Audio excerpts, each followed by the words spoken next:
پیغمبر اکرم فرمود اگر کسی برسد به ناموس مردمی که تو کوچه داره رد میشه به حرمت حرف خدا چششو رو زمین بندازه تا بیاد بره، خدا به تعداد اون چه رو کره زمین خلق کرده به ملائکه میگه ثواب براش بنویسه. به آسمان چششو بندازه به اون چه خدا در 7 آسمان خلق کرده میگه ثواب بده. چشمشو ببنده، به شرط که راننده نباشید، چشمشو ببنده، خدا جمع میکنه بین ارض و سما. حالا میارزه برو نگاه کن، برو ببین. حالا نگاه کردی چی گیرت میاد جز حسرت؟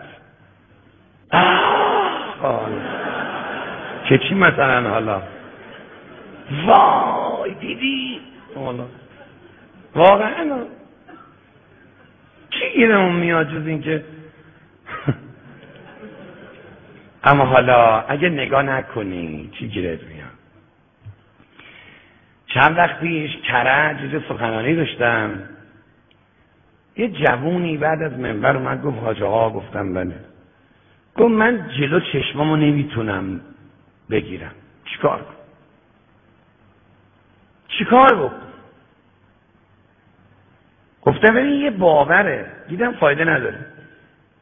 این 2 تا از آقایون هم از علمای کرج هم کنار ما نشسته بود. خدا به دل ما انداخت، این حرفا حد کپون ماها نیست، گاهی خودش تو دهن آدم میگذاره.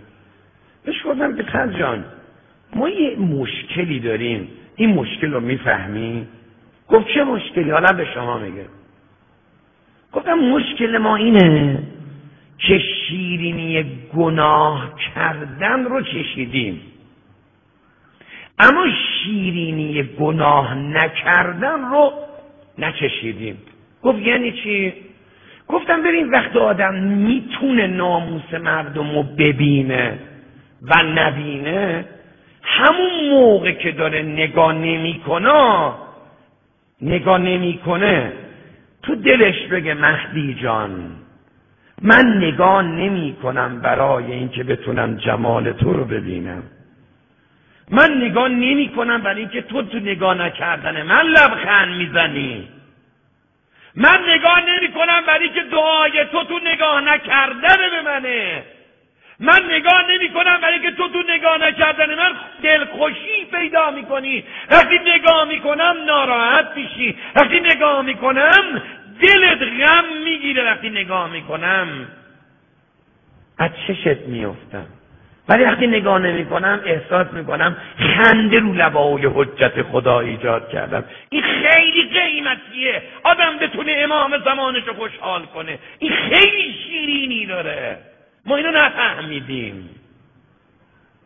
و اگر تکرار بشه جوونها پرده ها و حجابا میره کنار، تو ادامه بده، حداقل 40 روز ادامه بده، 40 روز مهدی فاطمه رو شاد کن، 40 روز لبخند رو لبای مهدی فاطمه ایجاد کن. بهت میگم حجت خدا خوشحال کردن چی توش گیرت میاد. یهو میبینی سیستم خوابت میریزه به هم، سر یه وقت خاص خوابت میگیره، بهترین جلسه رو با رفیقات ترک میکنی میری میخوابی، مثل که 10 تا قرص خواب خوردی. سر وقت خاص که خودتون میدونید کیه میگم، مثل که یکی دست بزنه رو سینت، پاشو سعید جان، پاشو علی جان، پاشو، انگار یکی بیدارت میکنه، پاشو بابا، پاشو وقت ملاقات رسیده. چشتو باز میکنی، خودت هم میگی من اگه 10 تا توپ بالا سرم در میکردن بیدار نمیشدم، اگر 100 تا زنگ کوک میکردم و موبایل کوک میکردم بیدار نمیشدم. هیچ کس منو بیدار نکرده، من نه ساعتی کوک کردم، کی منو بیدار کرد؟